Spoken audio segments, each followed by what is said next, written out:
नमस्कार, स्वागत है आपका खास खबर में और मैं हूं आपके साथ दुर्गेश पांडे। खास खबर में आज हम चर्चा करेंगे 2024 में होने वाले लोकसभा और विधानसभा चुनाव को लेकर सियासी पार्टियों की तैयारी के बारे में। 2024 में होने वाले लोकसभा और हरियाणा के विधानसभा चुनाव को लेकर प्रदेश की तमाम सियासी पार्टियां अपनी अपनी तैयारियों में जुटी हैं।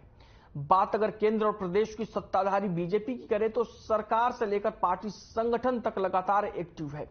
सीएम मनोहर लाल प्रदेश में लोगों से जनसंवाद करने के साथ साथ लगातार सौगातों का पिटारा भी खोले हुए हैं। वहीं पार्टी के प्रदेश अध्यक्ष ओम प्रकाश धनखड़ भी लगातार संगठन के स्तर पर तैयारियों को दुरुस्त कर रहे हैं। पार्टी आज कई जगहों पर मंडलों की बैठक कर रही है। वहीं ओपी धनखड़ इसकी अध्यक्षता करेंगे। बीजेपी के साथ हरियाणा की सत्ता में भागीदार जेजेपी भी एक्टिव नजर आ रही है। आने वाले दिनों में प्रदेश के उप मुख्यमंत्री दुष्यंत चौटाला कई जगहों पर जनसंपर्क करेंगे। रेवाड़ी में, फतेहाबाद में, सिरसा में कई कार्यक्रमों में उप मुख्यमंत्री दुष्यंत चौटाला शिरकत करेंगे। वहीं कांग्रेस पार्टी भी लगातार सरकार को घेरने के लिए अपने अपने कार्यक्रम कर रही है। वहीं इनेलो नेता अभय चौटाला ने तीसरे मोर्चे के गठन को लेकर आह्वान किया। इस दौरान उन्होंने विपक्षी दलों से बीजेपी के खिलाफ एकजुट होने की बात कही है। अभय चौटाला ने कहा कि अगर बीजेपी की जन विरोधी नीतियों को रोकना है तो विपक्ष को एकजुट होने की जरूरत है।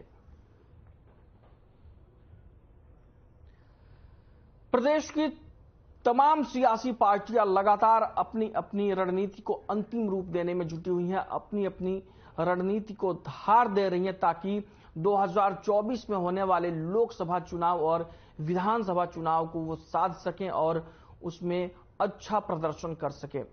इसके लिए चाहे प्रदेश की सत्ताधारी, केंद्र की सत्ताधारी बीजेपी हो, बीजेपी की सहयोगी जो प्रदेश में बीजेपी की सहयोगी पार्टी जेजेपी है वो भी लगातार अपनी तैयारियों में जुटी हुई है। वहीं विपक्ष में जो भी दल है, कांग्रेस है, इनेलो है, वो भी लगातार अपनी अपनी तैयारियों में जुटे हुए हैं। कांग्रेस पार्टी जहां लगातार एक के बाद एक कार्यक्रम कर रही है। पूर्व मुख्यमंत्री भूपेंद्र सिंह हुड्डा कभी प्रेस कॉन्फ्रेंस करते हैं तो कभी विपक्ष आपके द्वार कार्यक्रम के तहत तो जनता के बीच जाते हैं। तो अभी हाल ही में कांग्रेस पार्टी ने भारत जोड़ो यात्रा भी की थी। तो तमाम तरीके की तैयारियां कांग्रेस पार्टी की ओर से भी चल रही है। वहीं इनेलो की ओर से परिवर्तन पदयात्रा निकाली जा रही है अभय चौटाला की अगुवाई में और इसी दौरान वो लगातार सरकार पर हमले बोल रहे हैं और तीसरे मोर्चे की वकालत करनी भी अब अभय चौटाला ने शुरू कर दी है। तो लगातार अपनी अपनी सियासी तैयारियों को, अपनी अपनी पार्टी के किले को मजबूत करने में जुटी हुई हैं सभी सियासी पार्टियां। खास खबर में आज हम इसी इशू को लेकर चर्चा कर रहे हैं और आपको बता दें कि लगातार सभी राजनीतिक पार्टियां प्रदेश की अपनी अपनी तैयारियों में जुटी हुई हैं।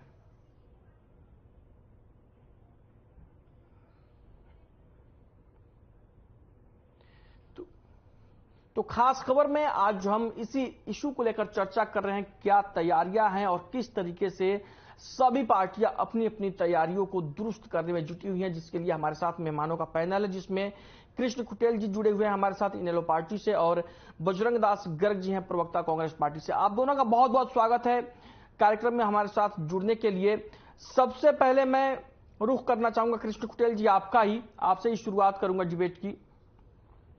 अभय चौटाला कह रहे हैं कि अब तीसरे मोर्चे की जरूरत है, क्या कहेंगे आप? हर इलेक्शन से पहले तीसरे मोर्चे की वकालत होती है, तीसरा मोर्चा बनता है और बिखर जाता है। देखिए दुर्गेश जी, आज इस भारत देश और हरियाणा प्रदेश के अंदर जी बीजेपी का कहर है। इसकी तानाशाह रवैये से जो है कि जनता परेशान है, महंगाई रोजगारी से जो है कि जनता लाचार है और चारों तरफ तो भारतीय जनता पार्टी का आतंक जो है कि नजर आता है। इसकी गलत नीतियों को सबक सिखाने के लिए आज इस भारत हरियाणा प्रदेश के अंदर जो है एक महागठबंधन की आवश्यकता है और इसका आगाज हो चुका है। और माननीय चौधरी अभय सिंह चौटाला जी जो है कि अपनी परिवर्तन यात्रा जो लेकर के चले हुए हैं, वो स्पष्ट रूप से बोलते हैं कि भी जो हमारे मंच पर आएगा हम उसके तो साथ चर्चा में हमारे साथ शामिल होने देखेंगे। के लिए बीजेपी की तरफ से भूपेंद्र सिंह गहलावत जी भी जुड़ चुके हैं। गहलावत साहब, बहुत बहुत स्वागत है आपका चर्चा में शामिल होने के लिए। जी कृष्ण कुटेल जी, कंटिन्यू करिए। हाँ, तो उसके अंदर जो कि भारतीय जनता पार्टी को उखाड़ फेंकने के लिए जो कि चौधरी अभय सिंह चौटाला जी ने जो है कि पूरे हरियाणा प्रदेश के अंदर जो है कि अपना परिवर्तन यात्रा को शुरू किया हुआ है। ठीक है कृष्ण कुटेल जी, रोकना चाहूंगा और आपको, आज रोकना चाहूंगा। बजरंग दास गर्ग जी, विपक्ष भी अपनी तैयारियों को लगातार दुरुस्त कर रहा है, कांग्रेस पार्टी भी लगातार कर रही है, सत्ता में बीजेपी वो भी लगातार अपनी तैयारियों को अंतिम रूप दे रही है, जेजेपी भी एक्टिव है पूरी तरीके से। लेकिन इन सबके बीच एक अहम सवाल यह भी है कि अभय सिंह चौटाला ने कहा है कि तीसरे मोर्चे की जरूरत है। कभी कांग्रेस के खिलाफ तीसरे मोर्चे की जरूरत होती थी, अब आज बीजेपी के खिलाफ जरूरत है। और सबसे दिलचस्प और मजेदार बात यह है कि हर इलेक्शन से पहले तीसरे मोर्चे की बात होती है और तीसरा मोर्चा बनता है, बिगड़ता है और बिखरता रहता है। पांडे जी, सभी राजनीतिक दलों को चुनाव लड़ने का राइट है, बिल्कुल, और जनता के बीच जाकर अपनी बात कहने का राइट है जी। हर राजनीतिक पार्टी आप देखो, चाहे हरियाणा की है, भारतीय जनता पार्टी लगा लो, चाहे एनएलओ लगा लो, चाहे जेजेपी लगा लो, चाहे कांग्रेस लगा लो, सभी जनता के बीच जाती है, जा भी रही। जहां तक कांग्रेस पार्टी का सवाल है, कांग्रेस पार्टी के सभी नेता व कार्यकर्ता घर घर जनसंपर्क अभियान चलाते हुए हर जनता से, हर नागरिक से संपर्क कर रहे हैं। सरकार की जो गलत नीतियों के कारण आज बेरोजगारी बढ़ी है, महंगाई बढ़ी है, या कानून व्यवस्था की स्थिति खराब है, जो हर वर्ग का नागरिक दुखी है, उसकी बात कर रही है। और आगामी जो हमारी योजनाएं हम लेके आए हैं, जिस प्रकार 2005 के से लेकर 2014 तक हमारा राज रहा चौधरी भूपेंद्र सिंह हुड्डा जी के नेतृत्व में, और जिस प्रकार जनता को हर प्रकार की सुविधा देने का काम किया, गरीबों को 100 गज के प्लाट मुफ्त देने का काम किया, 2 रुपए किलो गेहूं और 3 रुपए किलो चावल देने का काम किया, 20 रुपए किलो दाल देने का काम किया, यहाँ तक कि गरीबों को पीने की पाइपलाइन घर तक बिछाई, टूटी फ्री, पानी की टंकियां फ्री, अनेकों ऐसी योजनाएं थी। और जो सारी योजना सरकार ने 2014 में आते ही भाजपा सरकार ने बंद कर दी, वो सारी योजनाएं हम दोबारा फिर लागू करेंगे। हम 300 यूनिट बिजली मुफ्त देंगे। ये कहते थे अब की बार 2014 के अंदर 250 रुपए रसोई गैस सिलेंडर कर देंगे, आज 1150 कर दिया। हमने वायदा किया हम 500 रुपए रसोई गैस सिलेंडर देंगे, सब्सिडी देकर कनेक्ट करेंगे। और कनेक्ट योजनाएं हैं, इन्होंने तो जिंदा जो बुजुर्ग लोग थे उनकी पेंशन काटने का की है। हमने कहा अभी पेंशन भी आता हूं आपके पास, फिर से आता हूं गहलावत साहब, जहां बुजुर्ग लोगों की पेंशन कटी है उनको भी बहाल करेंगे और 6,000 रुपए मासिक पेंशन भी देंगे, अनेक और 100 करके फिर उन्हें हम प्लाट देंगे। कई ऐसी योजनाएं हैं। साहब फिर से आता हूं, गहलावत साहब को भी शामिल कर लेते हैं डिबेट में। गहलावत साहब, सभी पार्टियां अपनी अपनी तैयारियों को एक अंतिम रूप दे रही हैं, अपनी अपनी तैयारियां कर रही हैं, लेकिन इन सबके बीच 2 सवाल हैं। एक तो अभय चौटाला ने कहा कि तीसरा मोर्चा बनाओ, बीजेपी को हराना है तो एकजुट हो जाओ। और दूसरी बात यह है कि कल से उप मुख्यमंत्री दुष्यंत चौटाला भी कई जगहों पर अब लगातार दौरे करने वाले हैं। तो इन सारी चीजों को कैसे देखते हैं आप? भारतीय जनता पार्टी तो हमेशा चुनाव के लिए तैयार है जी। हमारी पार्टी का संगठन बहुत मजबूत है, पन्ना प्रमुख से लेकर राष्ट्रीय स्तर तक, और हमेशा जो कल्याणकारी योजनाएं हैं वो हमारी सरकार बनाती है। और हमारे पार्टी के ओम प्रकाश धनखड़ जी के नेतृत्व में चाहे पन्ना प्रमुख है, चाहे जिले का पदाधिकारी स्टेट का है, तो माननीय मनोहर लाल जी के नेतृत्व में चाहे कोई मंत्री है, चाहे कोई विधायक है, वो सब हमेशा तत्पर रहते हैं गरीबों की मदद करने के लिए और जरूरतमंदों की मदद करने के लिए। मैं पहले तो तीसरे मोर्चे की बात करता हूँ। अब ये ड्रामा होता रहता है और चैनल भी पता नहीं किस हिसाब से उसको उठा लेते हैं। अभी दिल्ली में क्या हुआ, नीतीश कुमार आए, राहुल और खड़गे से मिले, साथ में कौन था? तेजस्वी यादव। अरे ये तीनों तो करते हैं, बिहार में सरकार है और नीतीश का नाम लेने के प्रचार कर रहे हैं। नीतीश की पार्टी एक सिर्फ बिहार में भी चौथे नंबर की पार्टी है और ये लोग अगर इकट्ठे बैठ गए, सरकार वहां इकट्ठे चला रही है तो इसका भवंडर बना दिया। देखिए, इनके विचारधारा अलग अलग हैं। तभी विचारधारा जिसकी एक होती है तभी पार्टियां अच्छी होती है। ये सिर्फ एक बात पर ही कहते हैं कि चोरियों को जो उजागर कर रहे हैं, जो डिफाल्टर है उनको पकड़ रहे हैं, तो सारे के सारे इकट्ठे हो जाओ, नहीं तो डिफाल्टरों को जेल में डालेंगे। और ये इकट्ठे होकर माननीय सुप्रीम कोर्ट में गए थे। मैंने आपने भी ऐसा पहली बार सुना होगा कि कोई आदमी सुप्रीम कोर्ट में ये कहे जाके ऐसी गाइडलाइन जारी करो ताकि हम कुछ भी करते रहे और हमारे को पकड़े भी ना। देखो, ये भी कोई बात हुई। और जो भी आदमी ये पार्टी की बात करते हैं, इनके पास कोई प्रोग्राम नहीं है।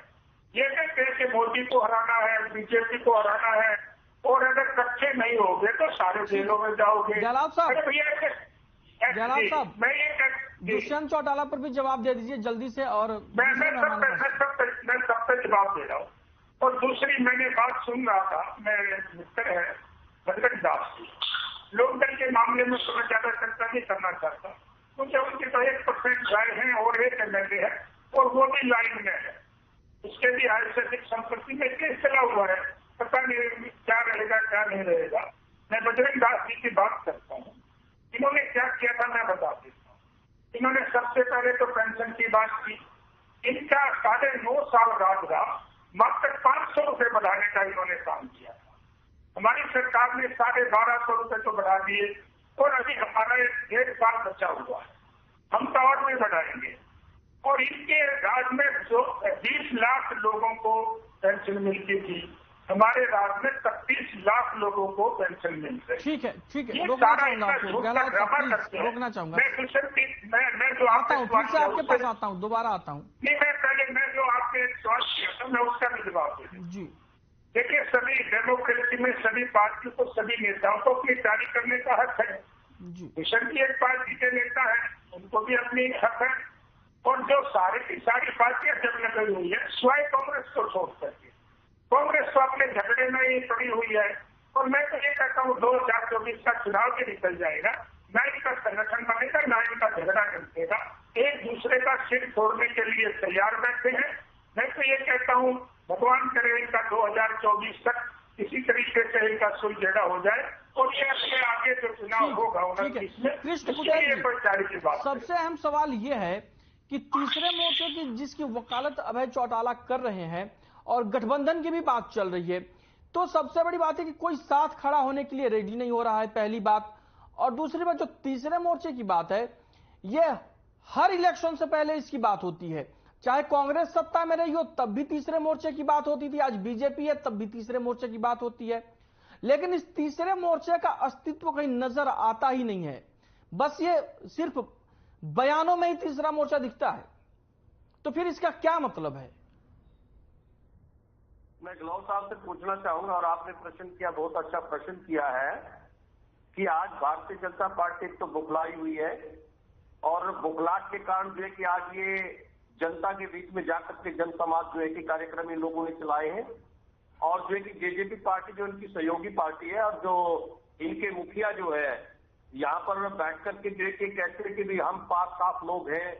और जब इंडियन नेशनल लोकदल पार्टी की बात आती है तो गहलोत साहब जो कहते हैं कि भी आपके जो है नेता हैं जो ओम प्रकाश चौटाला जी वो जेल के अंदर रह करके आए हैं, लेकिन आपकी जो सहयोगी पार्टी जेजेपी पार्टी है जिसके साथ मिलकर के सरकार चला रहे हैं, तो वो कहाँ थे, वो कहाँ पर कौन सी जेल काट करके आए हैं? आपके लिए वो पाक साफ है। दूसरी रही बात, आपने जो प्रश्न किया है कि भी आज जो है कि थर्ड फ्रंट की बात को लेकर के जो है कि कोई भी नजदीक नहीं आता है, तो मैं गहलोत साहब से पूछना चाहूंगा 89 के अंदर जब इस देश के अंदर जो है कि कांग्रेस की सरकार का आतंक था, तानाशाही रवैया था, तो कांग्रेस को जो है कि पीछे धकेलने के लिए जो है कि एक मोर्चा, राष्ट्रीय मोर्चा जो बना है और जो है कि वो चौधरी देवीलाल जी के द्वारा जो है कि लोगों के बीच में जाकर के, जिसमें आप लोग भी शामिल थे। और वो दिन याद करें, आपके 2 ही सांसद होते थे, आप वो दिन याद करें 2009 का 10 का हरियाणा प्रदेश का जो है कि समय आप याद करें आपके एक दो विधायक होते थे और आपकी प्रत्येक विधानसभा के ऊपर जो है कि 800-900 वोट मिलती थी। आप इतना जो है कि अहंकार में ना आए। ये जनता है, जनता सब जानती है, और जनता के साथ आपने जो खिलवाड़ किया है, जनता के साथ जो आपने जन विरोधी नीतियां जो तैयार की है, और आज आपको ऐसी क्या जरूरत पड़ी है कि आप बड़े बड़े फ्लैक्स लगा करके जो है कि लोगों को ये समझा रहे हैं हमने ये किया, ये किया, ये किया। अगर आपने किया है तो जनता उन सबको जानती है, तो आपको फ्लैक्स बोर्ड लगाने की जरूरत नहीं है, आपको जन संवाद करने की जरूरत नहीं है, आपको जो है कि घर घर जाने की जरूरत नहीं है। लेकिन आज चौधरी अजय सिंह चौटाला जी ने जब इस यात्रा को शुरू किया है और लोगों को जगाने का काम किया है कि आज आप लोगों के हक अधिकारों के ऊपर जो है कि डाका, ये भारतीय जनता पार्टी की सरकार और जो साथ में जो इनकी जो सहयोगी पार्टी है, जो एक ठगबंधन की सरकार है, आप लोगों को जो है कि वो ठगा जा रहा है। आज आप क्यों अपने घरों से बाहर क्यों आए हैं? आज जो है कि आप जनसंवाद क्यों कर रहे हैं? आप आज गांव के अंदर जाकर के जो है कि लोगों के बीच, ठीक है कृष्ण पटेल जी, जवाब लेंगे भूपेंद्र सिंह गहलोत जी से। क्यों आप जारी कर रहे हैं? बजरंग दास गर्ग जी बोलिए। गर्ग साहब बोलिए, आवाज मिल रही है आपको?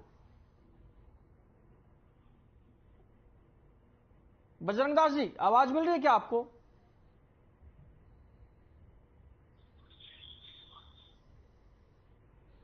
गहलोत साहब,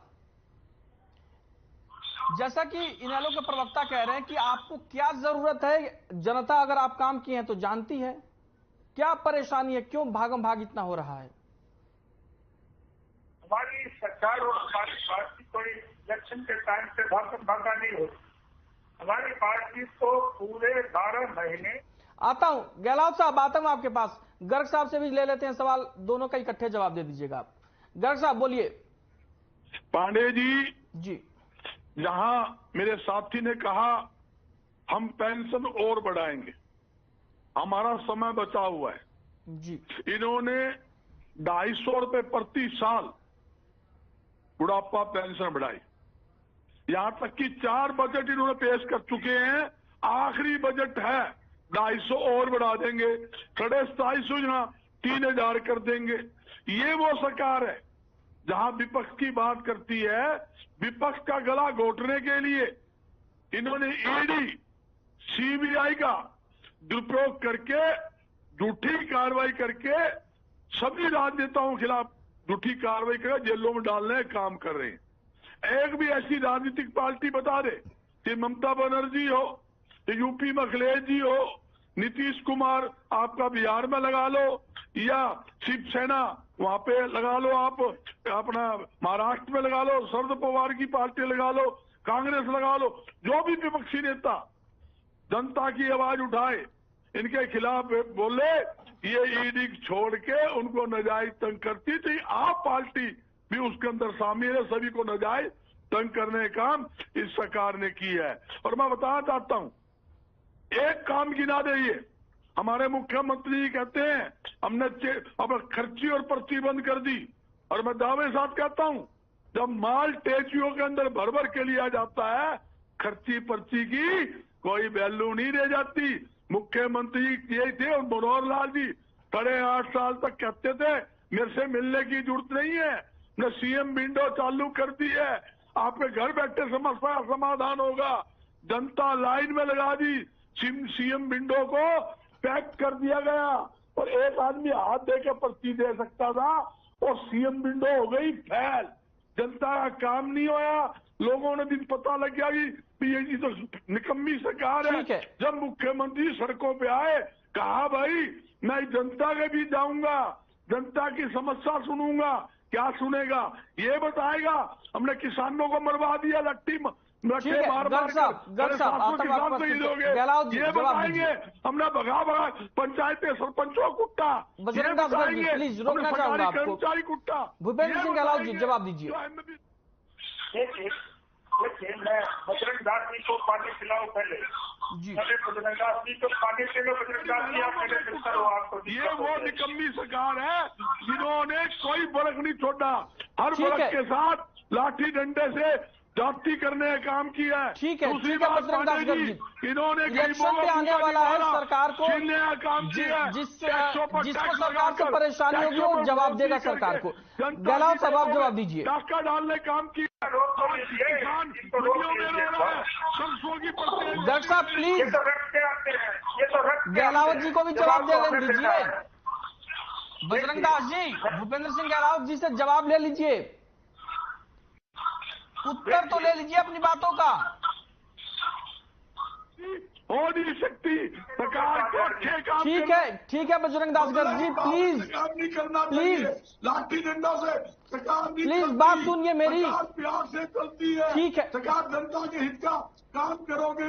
सुन भी लो, सुनने की भी हिम्मत रखो। हमारा कोई भेदभाव नहीं है, कोई जाति दुश्मनी किसी के साथ नहीं है।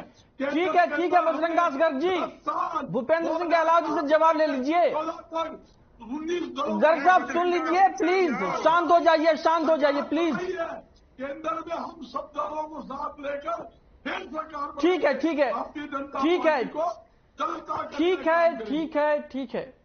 Thank you. देखिए, मेरे साथी बजरंग दास जी ने कुछ हमारे पे सवाल उठाए जी, आईडी और सीबीआई का सवाल उठाया और इन्होंने कहा कि बीजेपी ऐसा कर रही है।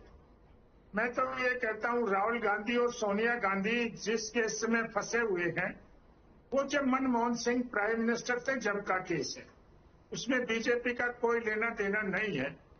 और जो हरियाणा में भूपेंद्र सिंह हुड्डा के खिलाफ 6 केस हैं उसमें भी बीजेपी का कोई लेना देना नहीं है।